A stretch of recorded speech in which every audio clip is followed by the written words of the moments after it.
आज की इस क्लास में सभी बच्चों का स्वागत है। अभी हम कीर्तन से स्टार्ट करेंगे। जय राधा माधव कुंज बिहारी, जय राधा माधव कुंज बिहारी, जय गोपीजन वल्लभ गिरिवर धारी, जय गोपीजन वल्लभ गिरिवर धारी, पता नहीं लगेगा कि इधर दबाव रहता है। यशोदानंदन ब्रज जन रंजन, यशोदानंदन ब्रज जन रंजन, यमुना तीर वनचारी, यमुना तीर वनचारी, जय राधा माधव कुंज बिहारी, जय राधा माधव कुंज बिहारी, हरे कृष्णा कृष्णा कृष्णा हरे हरे, हरे राम राम राम हरे हरे, हरे कृष्णा कृष्णा कृष्णा हरे हरे, हरे राम राम राम हरे हरे, हरे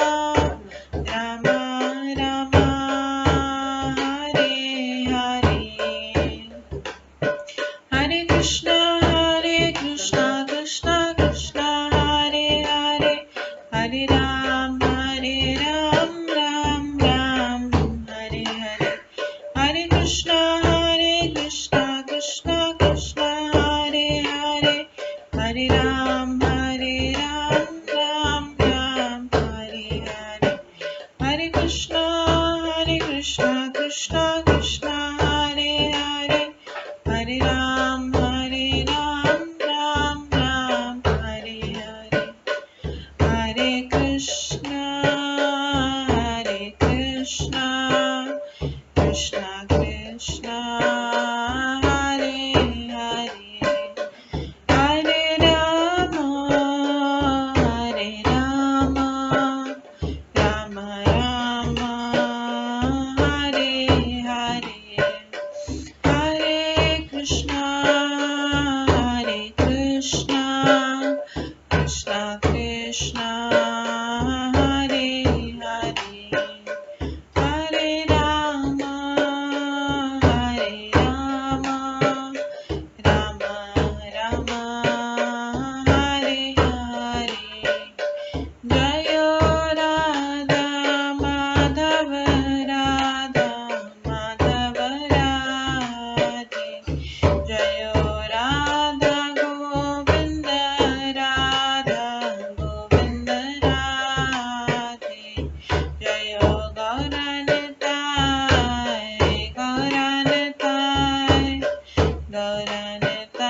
जय गौरनिताय, जय जय प्रभुपाद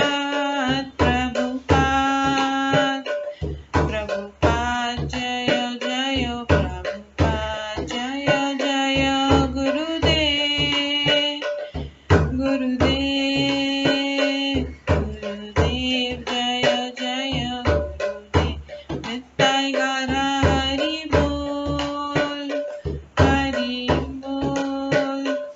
हरि बोल नित्य गौर हरि बोल, गौर प्रेमानंदे हरि हरि बोल।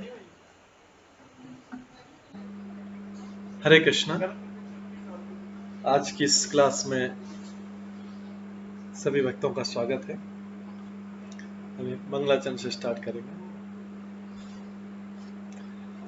ॐ अज्ञानतिमिरन्धस्य ज्ञानाञ्जनशलाकया चक्षुरुन्मिलितं येन तस्मै श्रीगुरुवे नमः। श्रीचैतन्यमनोभीष्टं स्थापितं येन भूतले स्वयं रूप कदा मह्यं ददाति स्वपदान्तिकम्। वन्देऽहं श्रीगुरो श्रीयुतपदकमलं श्रीगुरुं वैष्णवांश्च श्रीरूपं साग्रजातं सहगण रघुनाथान्वितं तं सजीवं साद्वैतं सावधूतं परिजनसहितं कृष्णचैतन्यदेवं श्रीराधाकृष्णपादां सहगण ललिता श्रीविशाखान्वितांश्च नमो विष्णुपदाय कृष्णपृष्ठाय भूतले श्रीमते भक्तिवेदान्त स्वामिन्निति नामिने। नमस्ते सरस्वती देवे गौरवाणी प्रचारिणे निर्विशेष शून्यवादी पाश्चात्य देशातारिणे वाञ्छाकल्पतरुभ्यश्च कृपा सिन्धुभ्येव च पतितानां पावनेभ्यो वैष्णवेभ्यो नमो नमः।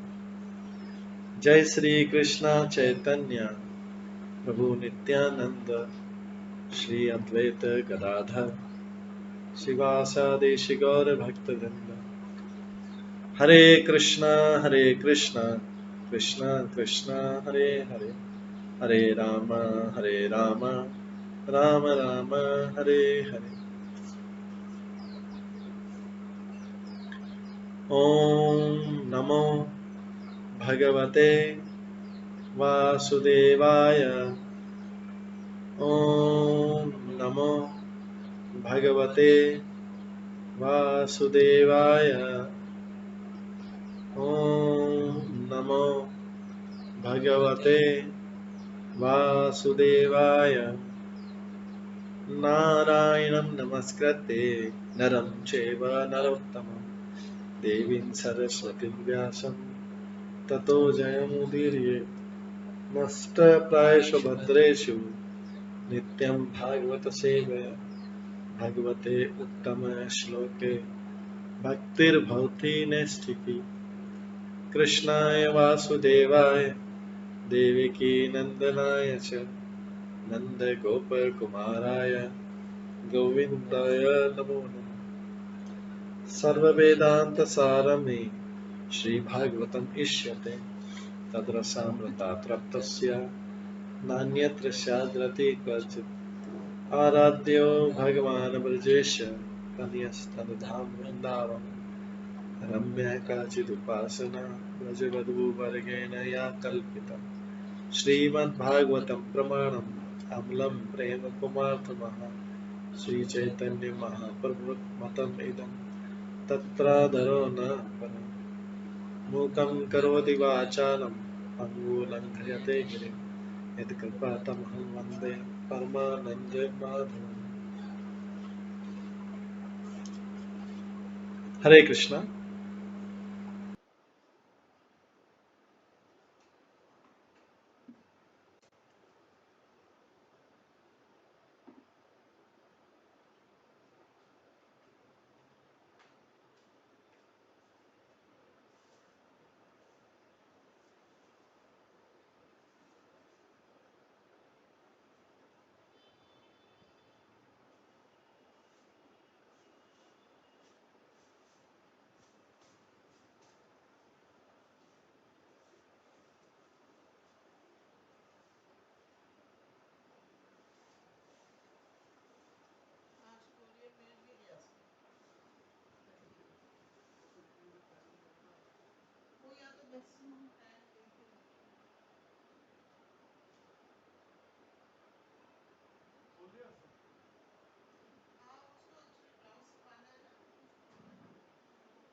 हरे कृष्णा।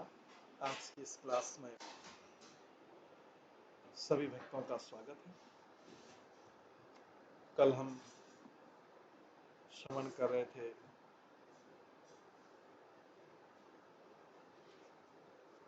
श्रीमद् भागवतम के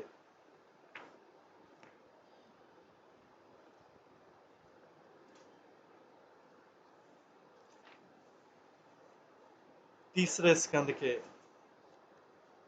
तीसरे अध्याय से श्रवण कर रहे थे, जिसमें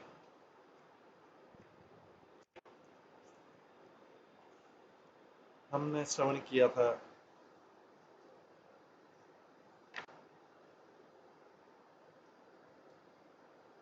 वृंदावन से बाहर भगवान की लीला।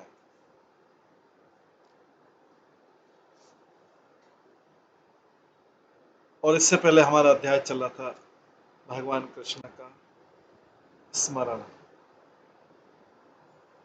तो यहाँ पर उद्धव जो है, जब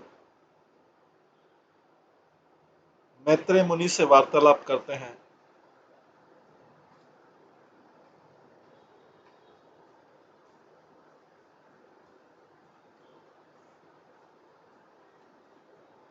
उद्धव जब विदुर से वार्तालाप करते हैं तो भगवान कृष्ण का स्मरण करते हैं।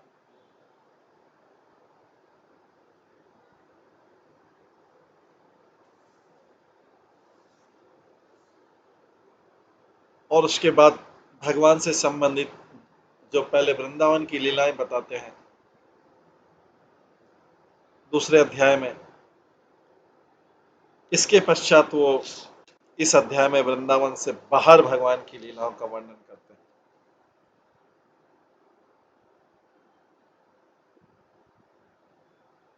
वृंदावन से जब बाहर भगवान की लीला है, उनमें उद्धव कहते हैं कि भगवान कृष्ण बलदेव के साथ मथुरा नगरी में आए, अपने माता पिता को प्रसन्न करने के लिए जनता के शत्रुओं के अगुआ कंस को उसके सिंहासन से खींचकर अत्यंत बलपूर्वक भूमि पर घसीटते हुए मार डाला।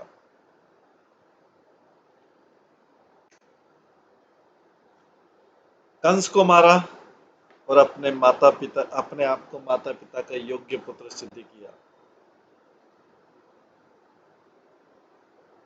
भगवान ने अपने शिक्षक सांदीपनि मुनि से केवल एक बार सुनकर सारे वेदों को उनकी विभिन्न शाखाओं समेत सीखा और गुरु दक्षिणा के रूप में अपने शिक्षक के मृत पुत्र को यमलोक वापस ला कर दिया। ये कल हमने श्रवण किया था। ये सब वृंदावन के बाहर की लीला है।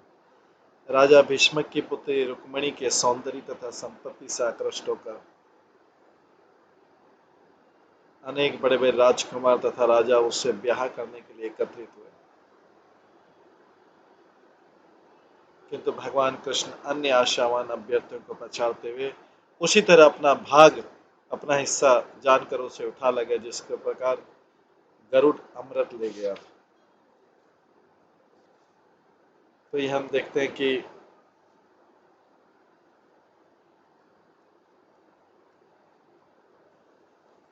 ये जो वार्तालाप है,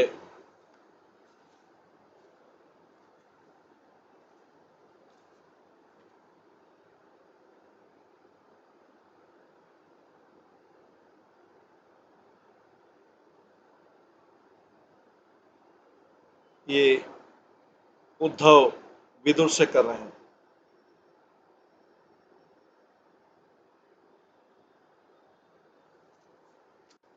ये भी बतलाया गया कि अपनी प्रिय पत्नी सत्यभामा को प्रसन्न करने के लिए भगवान स्वर्ग से पारिजात वृक्ष लाए थे, जैसा कि एक सामान्य पति करता है। भगवान ने रुक्मणी का विवाह रुक्मणी से विवाह किया, अपहरण करके किया।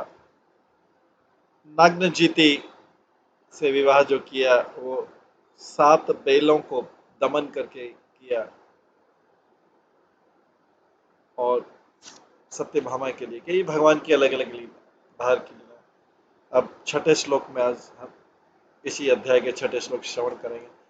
सुतम हृदेखम वपुषा ग्रसंतम दृष्टा सुनाभ्यो न मथितं धरित्र्या आमन्त्रिततस्तत आमन्त्रिततनयाय शेषं दत्वा तत्पुरं दत्वा ततन्तपुरम् अविवेश।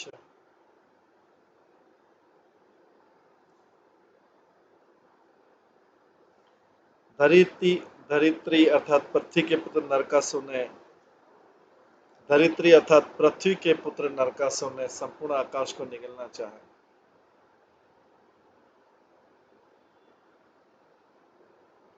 धरती अर्थात पृथ्वी के पुत्र नरकासुर ने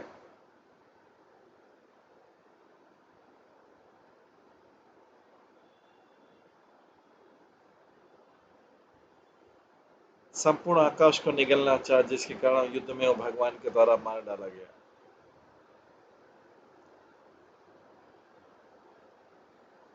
तब उसकी माता ने भगवान से प्रार्थना की, इससे नरकासुर के पुत्र को राज्य लौटा दिया गया और भगवान उस असुर के घर में प्रविष्ट हुए। भगवान ने नरकासुर को तो मार दिया, लेकिन नरकासुर की जो पत्नी थी, नरकासुर की जो माता थी, उसने निवेदन किया तो भगवान ने उसके पुत्र जो हैं नरकासुर के पुत्र को वो राज्य लौटा दिया जो नरकासुर के अधीन थे,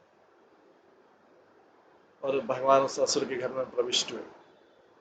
तात्पर्य अन्य पुराणों में कहा गया कि नरकासुर भगवान द्वारा उत्पन्न धरित्री पृथ्वी का पुत्र था, किंतु वो एक अन्य असुर बाण की कुसंगति के कारण असुर बन गया। बाणासुर की कुसंगति के कारण वो असुर बन गया। नास्तिक को असुर कहा गया है, और ये एक तथ्य कि अच्छे माता पिता से उत्पन्न व्यक्ति भी कुसंगति से असुर बन सकता है। तो किसी को कोई कॉन्फिडेंट नहीं होना चाहिए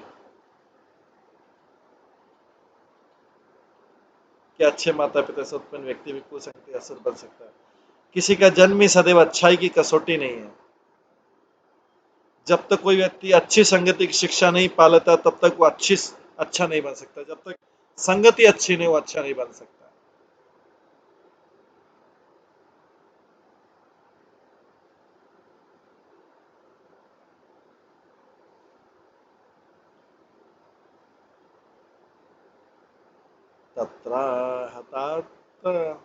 तत्राहताता नरदेव कन्या कुजेन दृष्टा हरिमार्त बंधुम उत्थाय सद्य जगृहु प्रहर्ष व्रीडानुराग प्रहितावलोके।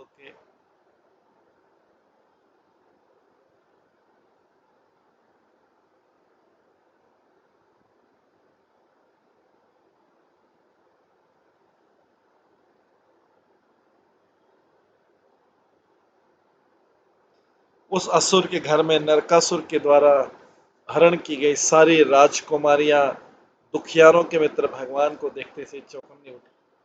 उनको उम्मीद नहीं थी कोई हमें छुड़ाने आएगा, लेकिन यहाँ पे भगवान स्वयं छुड़ाने आए। नरकासुर को मार के भगवान ने उन कन्याओं को छुड़ाया।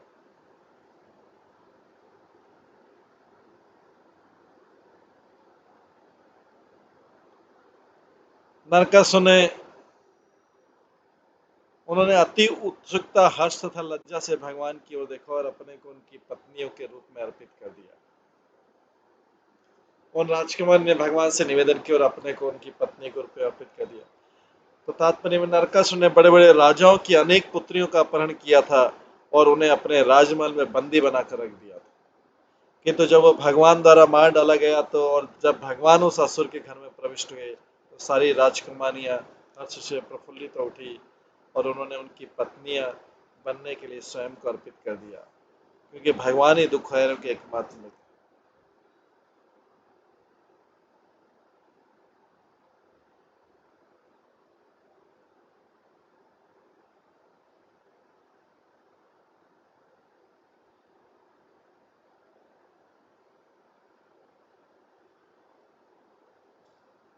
नरकासुर ने बड़े बड़े राजाओं की अनेक पुत्रियों का अपहरण किया और उन्हें अपने राजमहल में बंदी बनाकर रखा था। किंतु जब वह भगवान द्वारा मार डाला गया और जब भगवान उस असुर के घर में प्रविष्ट हुए, जब भगवान उस असुर के घर में प्रविष्ट हुए तो सारी राजकुमारी हर्ष से प्रफुल्लित हो उठी।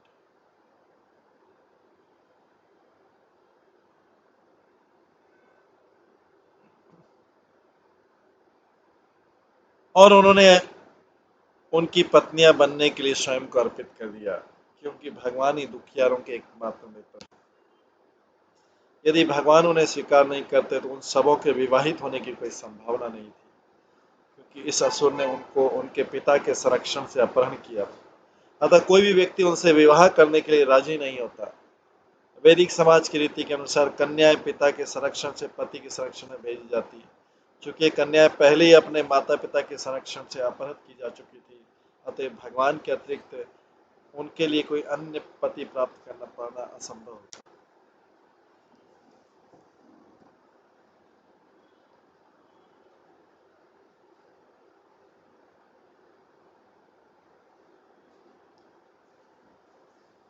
ये सभी राजकुमारियां अलग अलग भवनों में रखी गई थी और भगवान ने एक साथ प्रत्येक राजकुमारी के लिए उपयुक्त युग्म के रूप में विभिन्न शारीरिक अंश धारण कर रखे। तो भगवान ने देखो राजकुमारियों के लिए भी, हर राजकुमारी के लिए भगवान एक्सक्लूसिव अवेलेबल थे।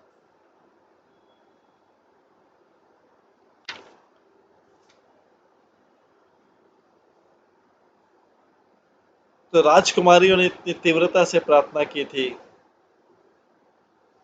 राजकुमारी ने तीव्रता से प्रार्थना की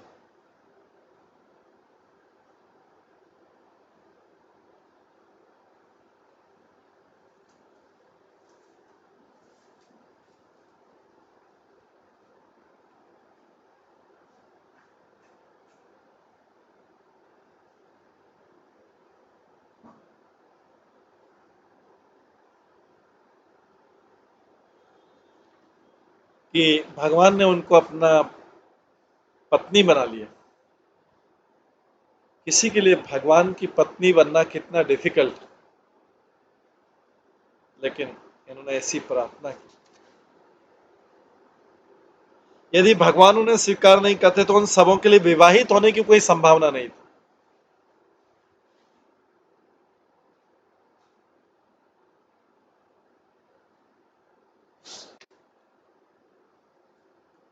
आठवें श्लोक में आता है, आशा मुहूर्ते कस्मिन नाना आगरेषु योषिताम सविधम जग्रहे पाणिन अनुरूप समायया। वे सभी राजकुमारियां अलग अलग भवनों में रखी गई और भगवान ने प्रत्येक राजकुमारी के साथ उपयुक्त युग्म के रूप में विभिन्न शारीरिक अंश धारण किए। उन्होंने अपनी अंतरंगा शक्ति द्वारा विधिवत उनके साथ पाणी ग्रहण कर लिया, विवाह किया। तो ब्रह्म संहिता में भगवान उनके असंख्य सांसों के साथ भगवान का निम्नलिखित वर्णन हुआ है। अद्वैतम अच्युतम अनादि अनंत रूपम, अद्वैतम अच्युतम अनादि अनंत रूपम आद्यम पुराणम पुरुषम नव यौवनम च वेदेषु दुर्लभम अदुर्लभम, वेदेषु दुर्लभम अदुर्लभम आत्मभक्तो गोविंदमादि पुरुषम तमं भजामि।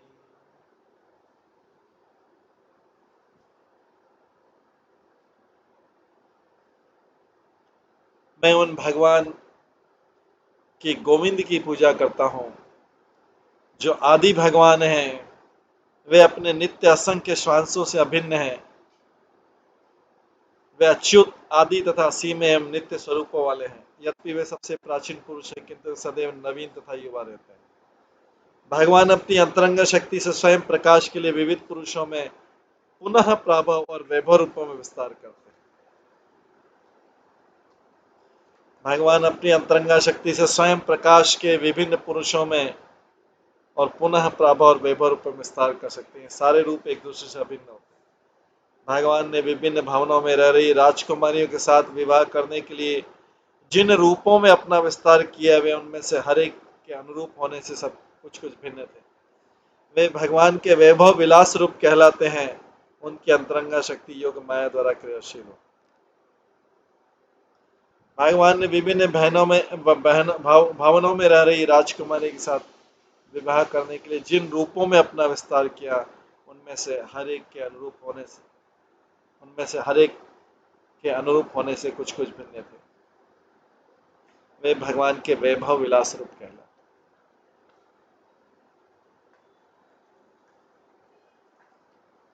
भगवान ने उन रानियों के लिए अलग अलग रूप धारण किया। आगे, तासु अपत्यानि अजनयत आत्मतुल्यानि सर्वतः एक एक श्याम दश दश प्रकृते एक एक श्याम दश दश प्रकृते विभूषया। अपने दिव्य रूप स्वरूप के अनुसार ही अपना विस्तार करने के लिए भगवान ने उनमें से हर एक से ठीक अपने ही गुणों वाली 10-10 संतानें उत्पन्न की। एक एक रानी से भगवान ने 10-10 संतानें उत्पन्न की।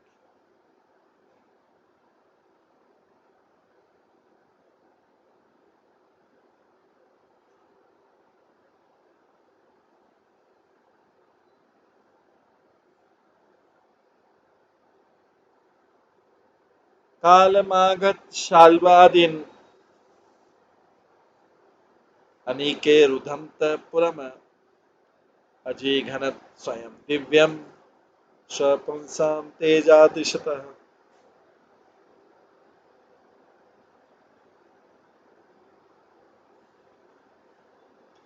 कालियवन मगध के राजा तथा शालों ने मगध के राजा जरासंध थे। कालियवन और शालों ने मथुरा नगरी पर आक्रमण किया, किंतु जब नगरी उनके सैनिकों से घिर गई तो भगवान ने अपने जनों की शक्ति प्रदर्शन के उद्देश्य उन सबों को स्वयं नहीं मारा।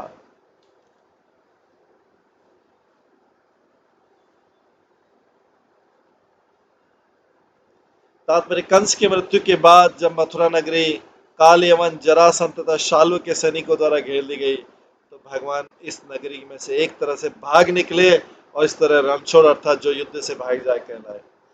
वस्तुतः यह तथ्य है कि भगवान उन सबको अपने अपने जनों से, जैसे मुचिकंद से भीम जैसे भक्तों से मरवाना चाहते थे। कालियवन तथा मगराज का वध कालियवन तथा मगराज जरासंध का वध क्रमशः मुचिकंद और भीम द्वारा किया गया। भीम ने बाद में वध किया कालियवन, अभी नहीं किया। अभी तो भगवान भाग गए रण छोड़ के लीला करने, जिन्होंने भगवान के प्रतिनिधि की भूमिका निभाई। ऐसो कार्यों द्वारा भगवान अपने भक्तों के पराक्रम को प्रदर्शित करना चाहते हैं। भगवान ने काम मुचिकंद से कालियवन को मारने का काम मुचिकंद से करवाया, जरासंध को मारने का काम भीम से करवाया। ऐसे कार्यों द्वारा भगवान अपने भक्तों के पराक्रम को प्रदर्शित करना चाहते हैं। मानव में स्वयं उनसे युद्ध करने में असमर्थ, परंतु उनके भक्त लोग उन लोगों का वध कर सकते थे। भगवान का अपने भक्तों के साथ जो संबंध है वो अत्यंत सुखद है। वस्तुतः भगवान संसार के अवांछित तत्वों का वध करने के लिए ब्रह्मा के अनुरोध पर अवतरित हुए थे, किंतु यश का श्रेय विभाजित करने के उद्देश्य उन्होंने यह कभी कभी श्रेय दिलाने के लिए अपने भक्तों को लगाया। कुरुक्षेत्र का युद्ध स्वयं भगवान द्वारा नियोजित था, किंतु अपने भक्त अर्जुन को श्रेय देने के लिए निमित्त मात्र भव्य सव्यसाची अपने भक्त अर्जुन को श्रेय देने के लिए उन्होंने सारथी की भूमिका निभाई और अर्जुन को योद्धा की भूमिका निभाने का अवसर प्रदान किया। इस तरह अर्जुन कुरुक्षेत्र युद्ध के नायक बने। कृष्ण अपनी दिव्य योजनाओं द्वारा जो कुछ स्वयं करना चाहते हैं उसे वे अपने विश्वस्त भक्तों के माध्यम से संपन्न कराते हैं। अपने शुद्ध अनन्य भक्तों के प्रति भगवान की कृपा की यही रीति। शंबरम द्विविधम प्राणम मुरम बलबलमेव च अनन्याश्च दंत वक्रादीन अवधीत कानश्च घातयत्। शंबर द्विविध बाण मुर बलव जैसे राजाओं तथा दंत वक्र इत्यादि बहुत से असुरों में से कुछ को उन्होंने स्वयं मारा और कुछ को अन्य द्वारा मरवाया गया।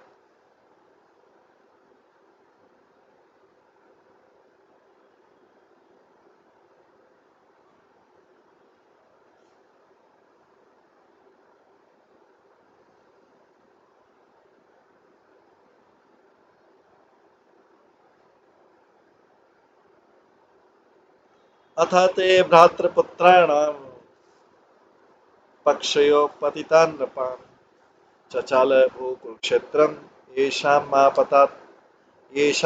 पततां बले। तत्पश्चात हे विदुर, भगवान ने शत्रुओं को तथा लड़ रहे तुम्हारे भतीजों के पक्ष के समस्त राजाओं को कुरुक्षेत्र में युद्ध में मरवा डाला। विदुर से कहते हैं, हे विदुर, भगवान ने शत्रुओं को तथा लड़ रहे तुम्हारे भतीजों के पक्ष के समस्त राजाओं को कुरुक्षेत्र के युद्ध में मरवा डाला, मतलब दुर्योधन के पक्ष में सबको।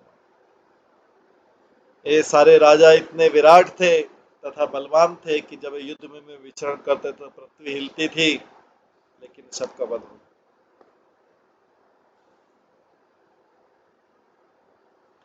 सकर्ण दुःशासन शोबलानां कुमंत्र पाकेन हत श्रेयासुम सुयोधनं स अनुचरं शयानं भग्न उरुव्यां ननंद पश्यन्। कर्ण दुशासन तथा सोबल की कुमंत्रणा के कपट योग के कारण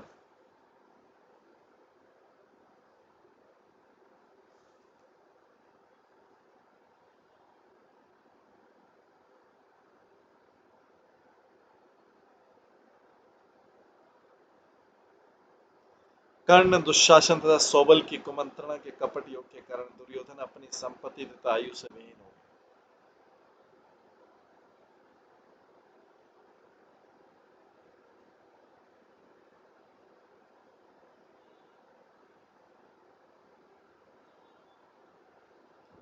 कर्ण दुशासन तथा सोबल की कुमंत्रणा के कपट योग के कारण दुर्योधन अपनी संपत्ति तथा आयु से विहीन हो गया।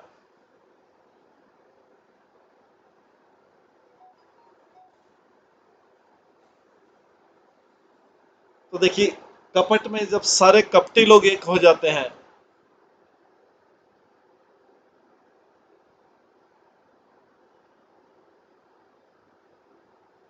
तो, और किसी भक्त के प्रति अपराध करते हैं, जैसे कर्ण दुशासन सोबल की कुमंत्रणा के कपट योग के कारण दुर्योधन भी उनकी तरफ हो गया। सबने मिलकर कपट किया, किसके विरुद्ध? पांडवों के विरुद्ध कपट किया, जो भगवान के प्रिय भक्त थे। इससे दुर्योधन अपनी संपत्ति भी चली गई, आयु से भी विहीन हो गया। यद्यपि वो शक्तिशाली था, किंतु जब वो अपने अनुयायियों समेत भूमि पर लेटा हुआ था और उसकी जांघें टूटी, भगवान इस दृश्य को देखकर प्रसन्न नहीं हुए थे। तात्पर्य, धृतराष्ट्र के अग्रणी पुत्र दुर्योधन का पतन भगवान को अच्छा नहीं लगा। यद्यपि वे अर्जुन के पक्ष में थे और उन्होंने ही भीम को सलाह दी थी कि वो युद्ध में दुर्योधन की जांघें किस तरह से तोड़े। भगवान को बाध्य होकर बुराई करने वाले को दंड देना पड़ता है, किंतु ऐसा दंड देते हुए प्रसन्न नहीं होते हैं, क्योंकि सारे जीव मूलतः उनके भिन्नांश अंत होते हैं। वे बुराई करने वालों के प्रति ब्रज से भी कठोर तथा श्रद्धावानों के प्रति फूल से भी कोमल रहते हैं।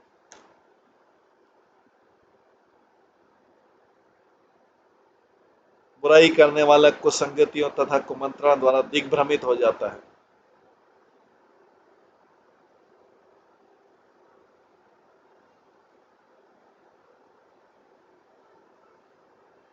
बुराई करने वाला कुसंगियों के द्वारा तथा कुमंत्रणा के द्वारा दिग्भ्रमित हो जाता है,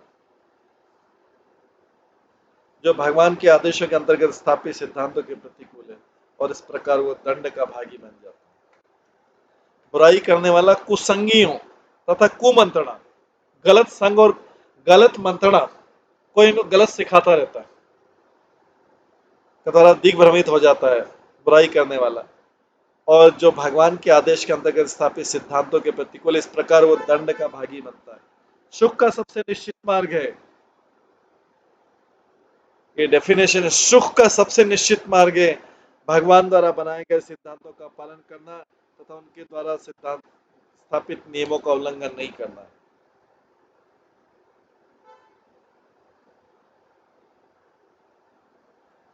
ये नियम जो भूलने वाले जीवों के लिए वेदों तथा पुराणों में निरूपित।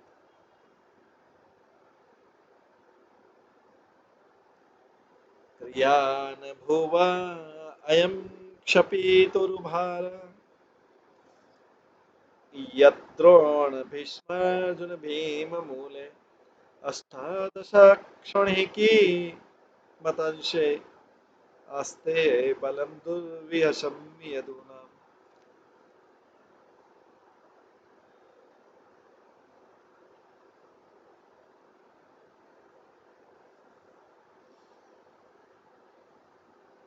कुरुक्षेत्र युद्ध की समाप्ति पर भगवान ने कहा,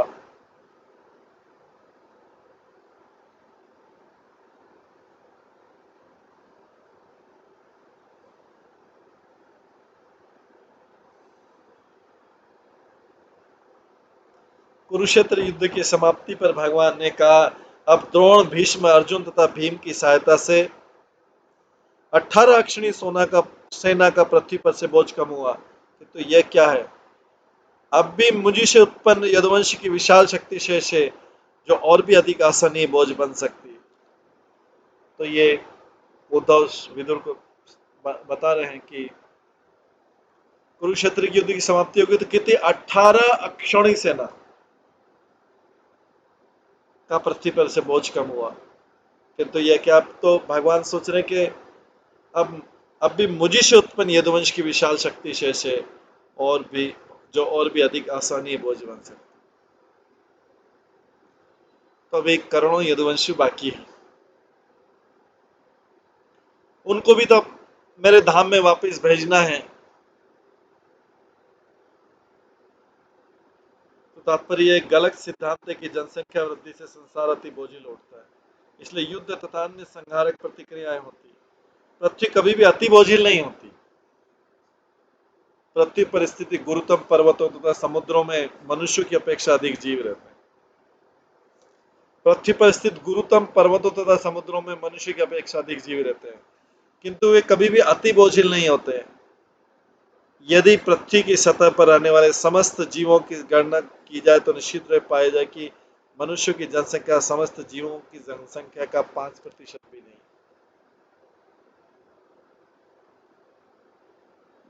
यदि मनुष्यों की जन्म दर बढ़ रही है तो उसी अनुपात में अन्य जीवों की जन्म दर भी बढ़ रही है। तो निम्नतर पशुओं, थलचरों, जलचरों, पक्षियों की जन्म दर मनुष्यों की अपेक्षा कहीं अधिक है।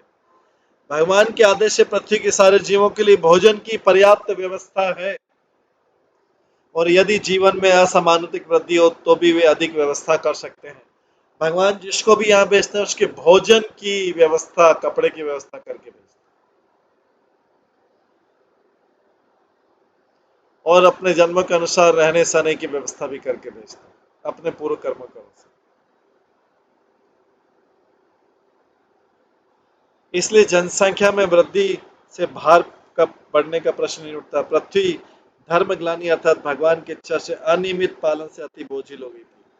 भगवान दुष्टों की वृद्धि करने के लिए पृथ्वी पर प्रकट हुए, न कि जनसंख्या में वृद्धि के कारण, जैसा कि संसारी अर्थव्यवस्था शास्त्रियों द्वारा मिथ्या कथन किया जाता है।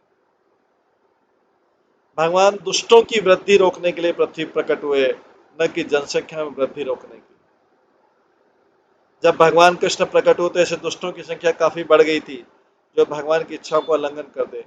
ये भौतिक सृष्टि भगवान की इच्छा पूर्ति के लिए है, और उनकी ये इच्छा है कि वे बद्ध जीव जो भगवान में भगवत धाम में प्रवेश कर पाने के अयोग्य है, उन्हें प्रवेश पाने के लिए अपनी स्थिति सुधारने का अवसर प्राप्त हो।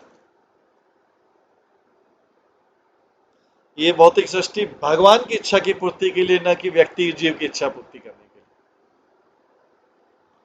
विश्व की व्यवस्था की समुचित प्रक्रियाओं का मंतव्य बद्ध जीव को भगवत धाम में प्रवेश करने का अवसर प्रदान करना है, और भगवान ने उसके भरण पोषण के लिए पर्याप्त व्यवस्था कर रखी।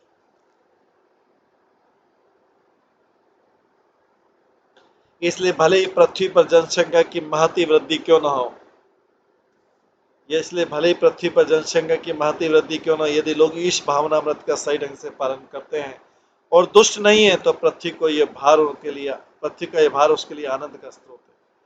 भार दो प्रकार के होते हैं, पशु भार तथा प्रेम भार।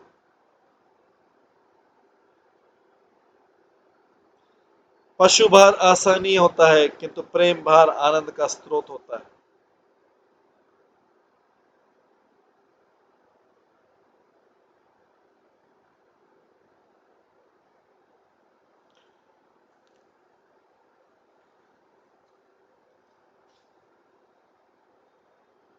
पशु भार असहनीय होता है, किंतु प्रेम भार आनंद का स्रोत होता है। श्री विश्वनाथ चक्रवर्ती ठाकुर ने प्रेम भार का अत्यंत व्यवहारिक वर्णन किया है। वे कहते हैं कि युवा पत्नी पर पति का भार, माता की गोद में शिशु का भार तथा व्यापारी पर संपत्ति का भार, ये यद्यपि भार की दृष्टि में वास्तव में भार है, किंतु ये आनंद के स्रोत।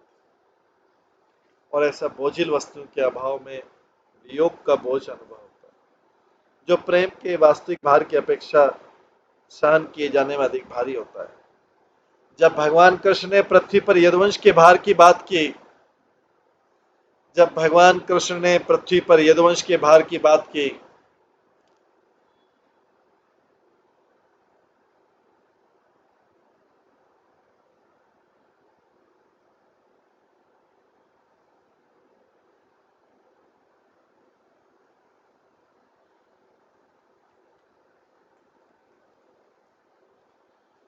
जब भगवान कृष्ण ने पृथ्वी पर यदुवंश के भार की बात की, तो उन्होंने पशु भार से कुछ भिन्न वस्तु का प्रसंग छेड़ा। कृष्ण से उत्पन्न पारिवारिक सदस्यों की संख्या लाखों में थी, और ये सचमुच ही पृथ्वी की जनसंख्या में महान वृद्धि थी, किंतु वे सब उनके दिव्य अंशों से उत्पन्न भगवान के अंश होते हैं।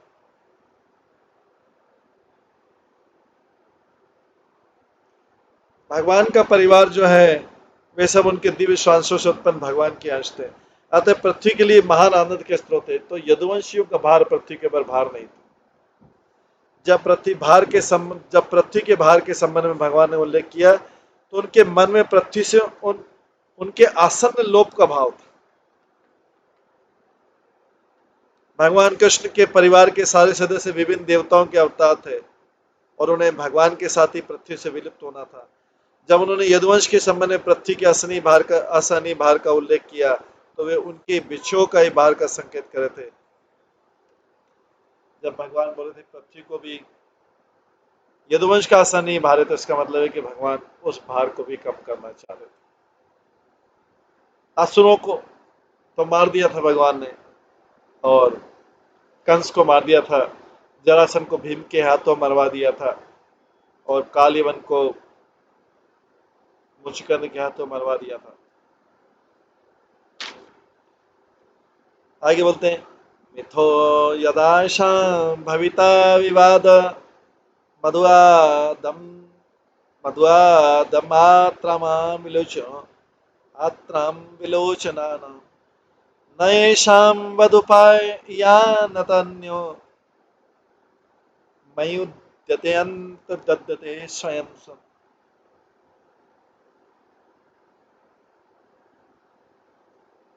जब वे नशे में चूर होकर मधुपान के कारण तांबे जैसी लाल लाल आंखें किए,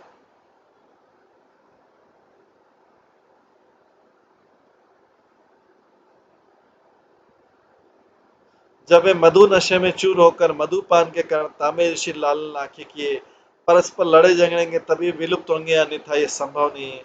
मेरे अंतर्ध्यान होने पर घटना घटेगी, भगवान कृष्ण बोल रहे हैं। तात्पर्य, भगवान तथा उनके संगी भगवान की इच्छा से प्रकट तथा प्रकट होते हैं। उन पर भौतिक प्रकृति के नियम लागू नहीं होते हैं। भगवान तथा उनके संगी भगवान की इच्छा से प्रकट अप्रकट होते हैं, उनका भौतिक जगत के नियम लागू नहीं होते। भगवान के परिवार का वध करने में कोई भौतिक रूप से समर्थ नहीं था, न प्रकृति के नियम द्वारा उनकी मृत्यु संभव थी, क्योंकि यदुवंशी वो तो ऊपर से आए थे आध्यात्मिक जगत से। इसलिए उनके विलोप का, उनके उनको खत्म करने का एकमात्र साधन था कि वो परस्पर युद्ध करें, ऐसा युद्ध करें मानो मदिरा पीकर उन्मत्त होकर। वह तथागत युद्ध भी भगवान की इच्छा से हो सकता था, अन्यथा उन यदुवंशियों का आपस में लड़ने का कोई कारण नहीं था। जिस तरह अर्जुन पारिवारिक स्नेह के कारण मोहित उठा था और तब उससे भगवत गीता कही गई थी, उसी तरह यदुवंश को भगवान की इच्छा से ही मदोन्मत्त बनाया गया। इससे कुछ नहीं, अधिक कुछ नहीं। भगवान के भक्त तथा संगी पूर्णतः शरणागत आत्मा है, अतः भगवान के हाथों में दिव्य साधन है, और भगवान जैसा चाहे इनको उपयोग हो सकता है। शुद्ध भक्त भी भगवान की ऐसी लीलाओं का आनंद लेते हैं। शुद्ध भक्ति भगवान की ऐसी लीलाओं का आनंद लेते हैं, क्योंकि भगवान को प्रसन्न देखना चाहते हैं।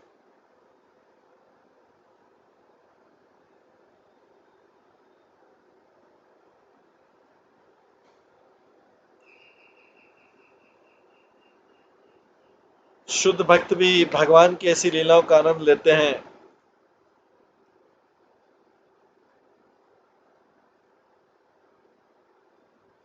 भगवान के भक्त कभी भी स्वतंत्र व्यक्तित्व पर बल नहीं देते, उल्टे वे अपनी वैविकता का उपयोग भगवान की इच्छाओं को पूरा करने में करते हैं।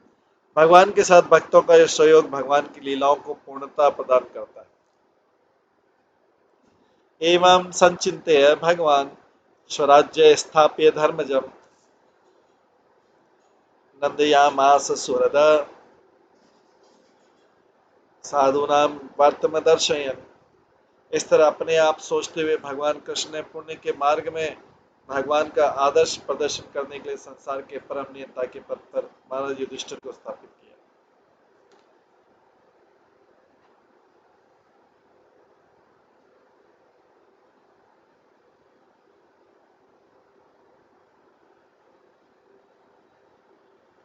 इस तरह अपने आप सोचते हुए भगवान कृष्ण ने पुण्य के मार्ग में प्रशासन का आदर्श प्रदर्शित करने के लिए संसार के परम नियंता के पद पर महाराज युधिष्ठिर को स्थापित किया।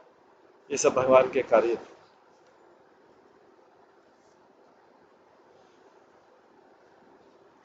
ये जो है उद्धव विदुर को बता रहे हैं।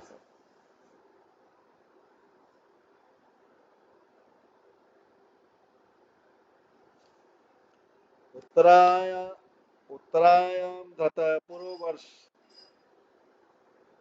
साधु अभिमन्युना सवे द्रोणीअस्त्र संप्लुष्ट पुनः भगवता धृत। महान वीर अभिमन्यु अपनी पत्नी उत्तरा के गर्भ में स्थापित पुरु के वंशज का भ्रूण द्रोण के पुत्र के अस्त्र द्वारा भस्म कर दिया गया था, किंतु भगवान ने उसकी पुनः रक्षा की। महान वीर अभिमन्यु से उत्तरा द्वारा गर्भ धारण के बनने के बाद जब परीक्षित का शरीर भ्रूण अवस्था में था तो अश्वत्थामा के ब्रह्मास्त्र के द्वारा भस्म कर दिया गया था, किंतु भगवान ने गर्भ के भीतर दूसरा शरीर प्रदान किया और इस तरह पुरु का वंशज बचा लिया गया। यह घटना इसका प्रत्यक्ष प्रमाण है कि शरीर तथा जीव अर्थात आध्यात्मिक स्फुलिंग भिन्न भिन्न है।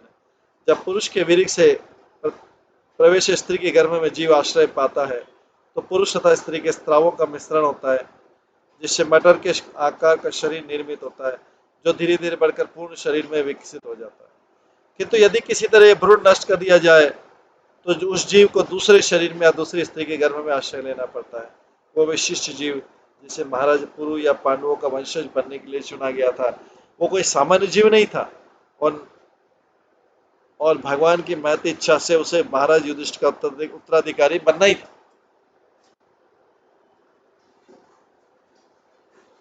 अतः जब अश्वत्थामा ने महाराज परीक्षित के भ्रूण को विनष्ट करना चाहा तो भगवान ने अपनी अंतरंगा शक्ति द्वारा अपने श्वास से उत्तरा के गर्भ में भावी एवं संकटग्रस्त महाराज परीक्षित को दर्शन देने के लिए प्रविष्ट हुए।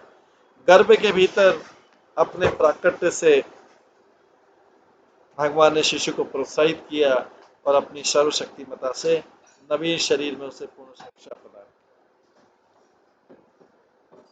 वे अपनी सर्वव्यापकता की शक्ति से उत्तरा तथा पांडव परिवार के अन्य जनों के भीतर बाहर उपस्थित।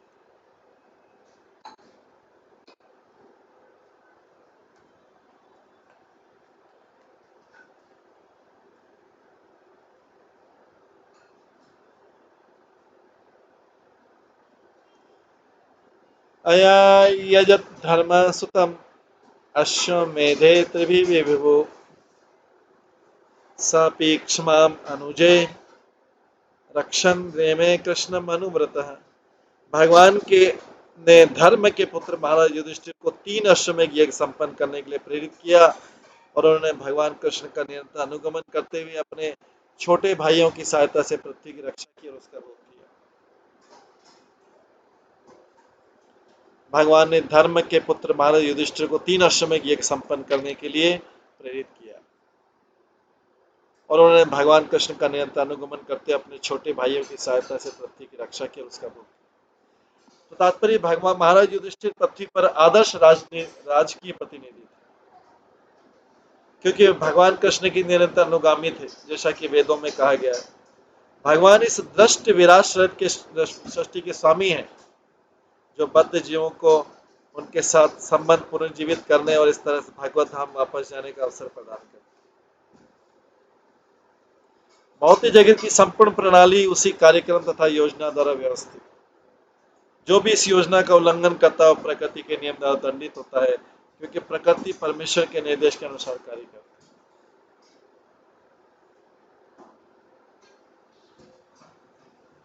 महाराज युधिष्ठिर पृथ्वी के सिंहासन पर भगवान के प्रतिनिधि के रूप में प्रतिष्ठापित हुए।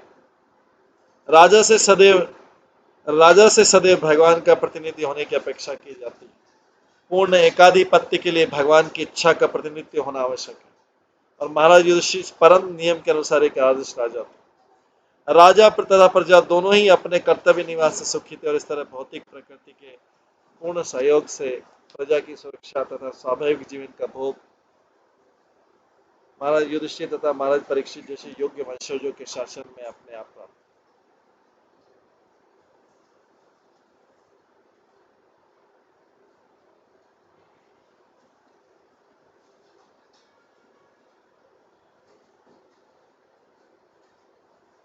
भगवान अपि विश्वात्मा लोक वेद पथानुगः कामान शिशेवे दार्वत्याम आसक्त सांख्यम आस्थित।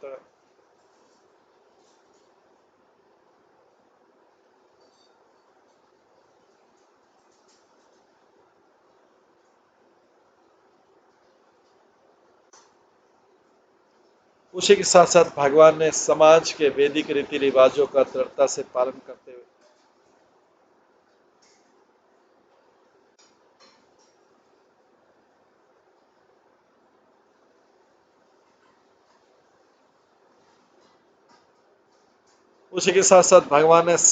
वैदिक रीति रिवाजों का दृढ़ता से पालन करते हुए द्वारकापुरी में जीवन का भोग किया।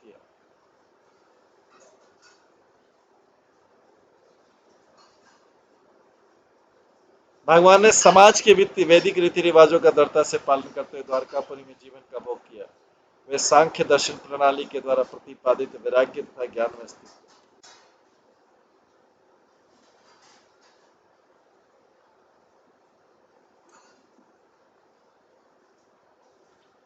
तात्पर्य, जब महाराज युधिष्ठिर पृथ्वी के सम्राट थे तो श्री कृष्ण के द्वारका के राजा थे और द्वारकाधीश कहलाते थे। अन्य अधीन राजाओं की तरह वे भी महाराज युधिष्ठिर के शासन के अधीन थे। तो देखिए, भगवान जो है राजा थे द्वारका के, और युधिष्ठिर महाराज पूरी पृथ्वी के सम्राट थे। तो कृष्ण जो है युधिष्ठिर के अंडर में राज्य करते थे, क्योंकि सम्राट जो होता है पूरे पृथ्वी का होता है, और भगवान तो राजा थे द्वारका के। तो भगवान अन्य अधीन राजा की तरह वे भी महाराज युधिष्ठिर के शासन के अधीन थे। जबकि भगवान कृष्ण संपूर्ण सृष्टि के परम सम्राट है, किंतु जब तक वे धराधाम में रहे उन्होंने कभी वैदिक आदर्शों का उल्लंघन नहीं किया, क्योंकि वे मानव जीवन के मार्गदर्शक होते हैं। सांख्य दर्शन नामक ज्ञान प्रणाली पर आधारित वैदिक सिद्धांतों के अनुसार नियमित मानव जीवन ही जीवन की आवश्यकताओं का भोग करने का असली मार्ग है। वैराग्य तथा लोक व्यवहार के ऐसे ज्ञान के अभाव में मानव सभ्यता खाने पीने भोग विलास करते पशु समाज के तुल्य।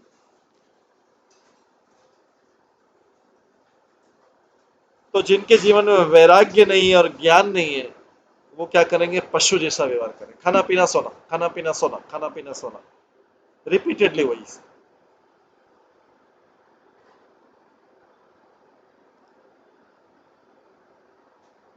तो ऐसा समाज पशु समाज के तुल्य है।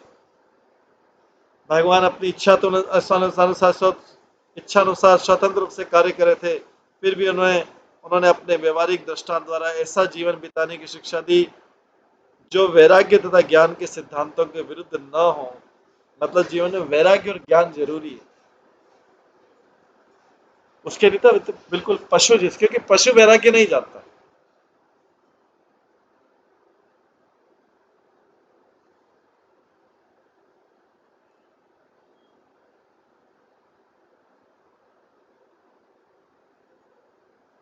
भगवान अपनी इच्छानुसार स्वतंत्र रूप से कार्य करे थे, फिर भी उन्होंने अपने व्यवहारिक दृष्टांत का ऐसा जीवन बिताने की शिक्षा दी जो वैराग्य तथा ज्ञान के सिद्धांतों के विरुद्ध न हो। ज्ञान तथा वैराग्य की प्राप्ति जीवन की वास्तविक पूर्णता है, जैसा कि सांख्य दर्शन में विस्तार पर प्रतिपादित किया। ज्ञान का अर्थ यह होता है कि यह जानना कि मनुष्य जीवन का उद्देश्य संसार के सारे कष्टों को समाप्त करना है और शारीरिक आवश्यकताओं की नियमित रूप से पूर्ति करने के बावजूद मनुष्य कैसे पाश्विक जीवन से विरक्त होना। शरीर की मांगों की पूर्ति करते रहना पाश्विक जीवन है, पशु वाला जीवन है, और आत्मा के उद्देश्य की पूर्ति करना मानव जीवन।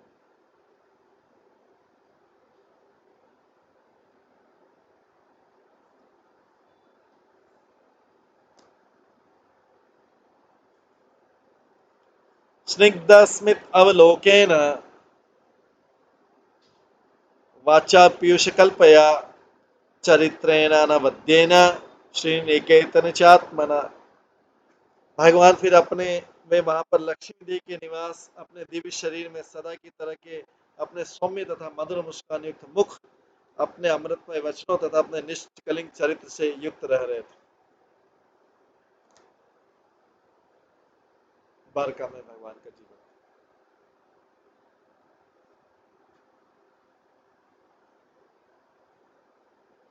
पिछले श्लोक में बताया गया कि सांख्य दर्शन के सत्यों में स्थित भगवान कृष्ण सभी प्रकार के विषयों से विरक्त है।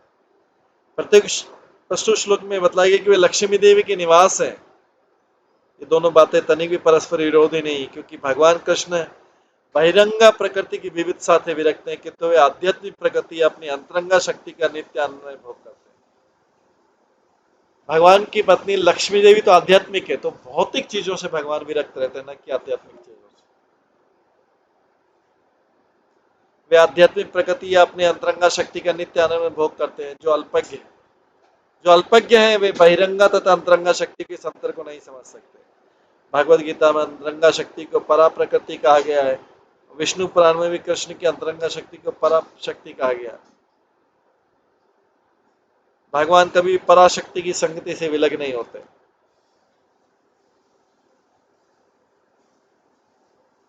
इस पराशक्ति का तथा उसकी अभिव्यक्तियों का वर्णन ब्रह्म संहिता में किया गया।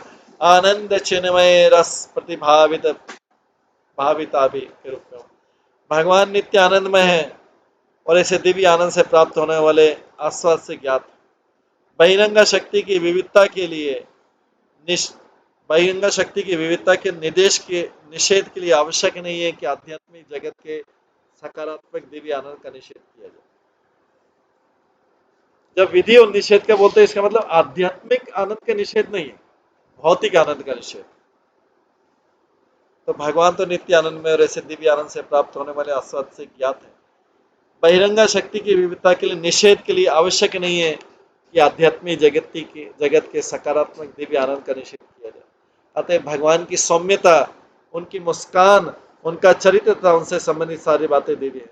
अंतरंगा शक्ति की ऐसी अभिव्यक्तियां वास्तविक है, जिनका भौतिक प्रतिबिंब एकमात्र क्षणिक स्वरूप है और जिससे हर ज्ञान में व्यक्ति को विरक्त रहना चाहिए।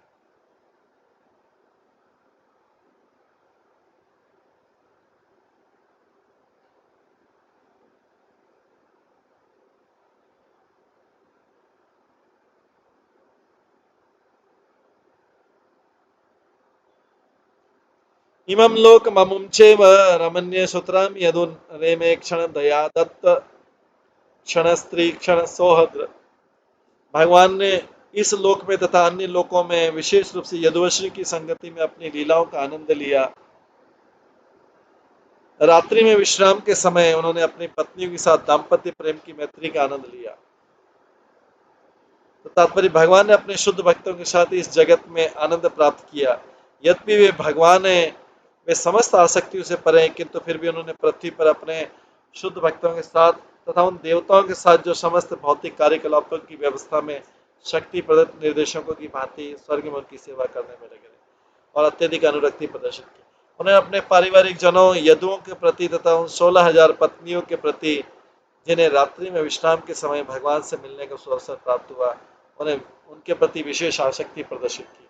लेकिन ये सारी आसक्ति जो आध्यात्मिक, भगवान की सारी आसक्तियां उनकी अंतरंगा शक्ति की अभिव्यक्तियां हैं। जिनकी बहिरंगा शक्ति केवल छाया स्वरूप है। स्कंद पुराण के प्रभास खंड में शिव तथा गौरी के मध्य हुई वार्ताओं से उनकी अंतरंगा शक्ति की अभिव्यक्तियों की पुष्टि होती है। भगवान द्वारा 16,000 गोपियों से मिलने का उल्लेख हुआ।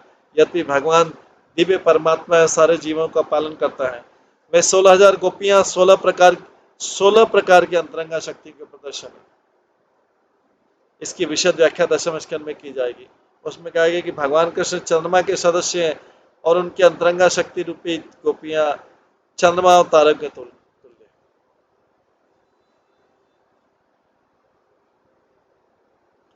तस्येवं रमणामण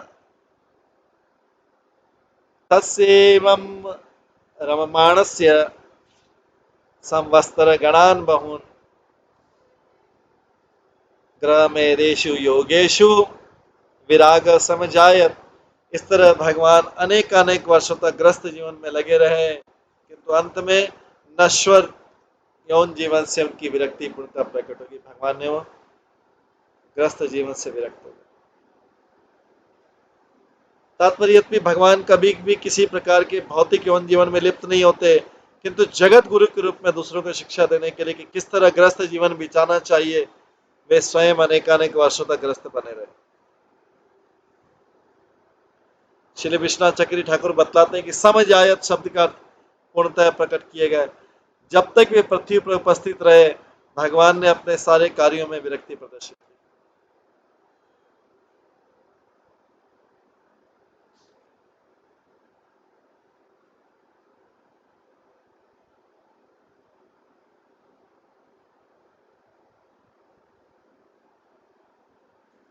जब तक भगवान पृथ्वी पर उपस्थित रहे, भगवान ने अपने सारे कार्यों में विरक्ति प्रदर्शित की। इसका पूर्ण प्रदर्शन तब हुआ जब उन्होंने दृष्टांत द्वारा यह शिक्षा देनी चाहिए कि मनुष्य को अपने संपूर्ण जीवन भर ग्रस्त जीवन में आसक्त नहीं रहना चाहिए।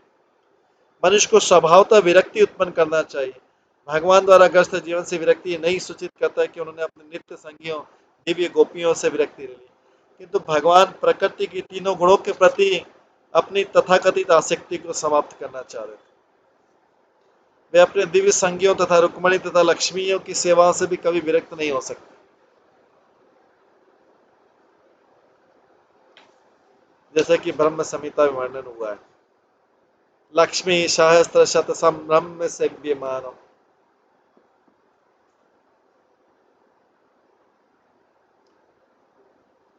आगे बोला देवाधीनेशु कामेशु देवाधीन स्वयं पुमान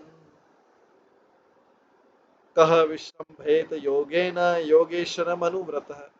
प्रत्येक जीव एक अलौकिक शक्ति द्वारा नियंत्रित होता है और इस तरह उसकी इंद्रिय भोग भी उस अलौकिक शक्ति के नियंत्रण में रहता है।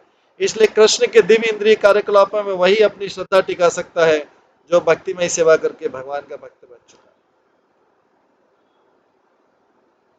तो तात्पर्य में जैसा कि भगवत गीता में कहा गया, भगवान के दिव्य जन्म तथा कर्म को कोई नहीं समझ सकता।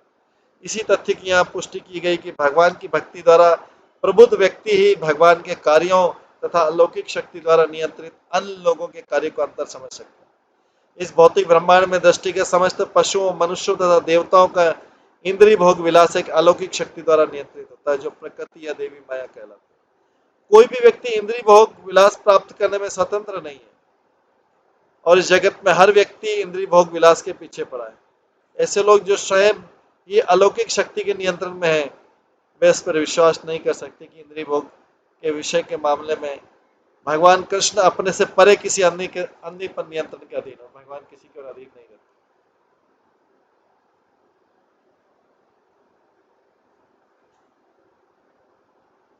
ब्रह्म संहिता में भगवान की इंद्रियों को सर्वशक्तिमान बतलाया गया है, अर्थात वे किसी एक इंद्रिय से अन्य इंद्रियों के कार्य को संपन्न कर सकते।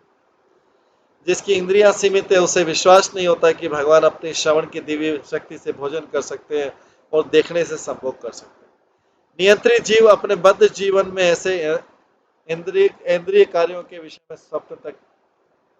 में स्वप्न तक नहीं देख सकता, किंतु भक्ति के कार्यों से समझा जा सकता है कि भगवान तथा उनके नित्य कार्य सदैव हैं। जैसा कि भगवत गीता में भगवान कहते हैं, भक्तिया माम अभिजानाति यावान यश्चास्मि तत्वतः। यदि कोई व्यक्ति भगवान का शुद्ध भक्त नहीं है, तो वो भगवान के कार्यों को एक अंश भी नहीं जान सकता है। इस प्रकार से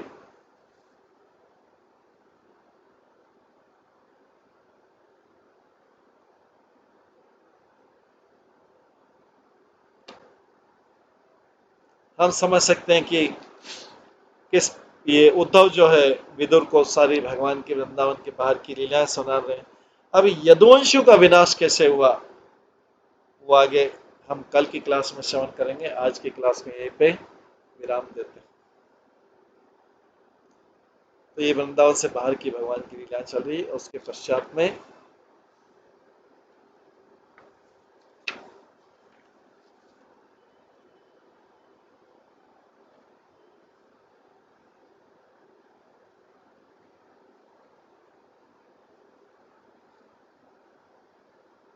उसके पश्चात जो है हम देखेंगे यदुवंशियों का विनाश कैसे होता है। कल की क्लास में श्रवण करेंगे भगवान की इच्छा से।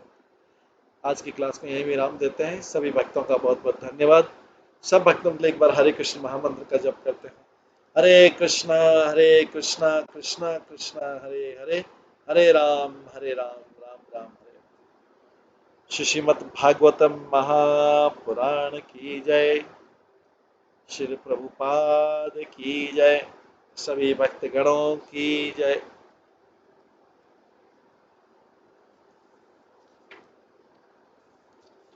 सभी भक्तगणों की जय। हरे कृष्णा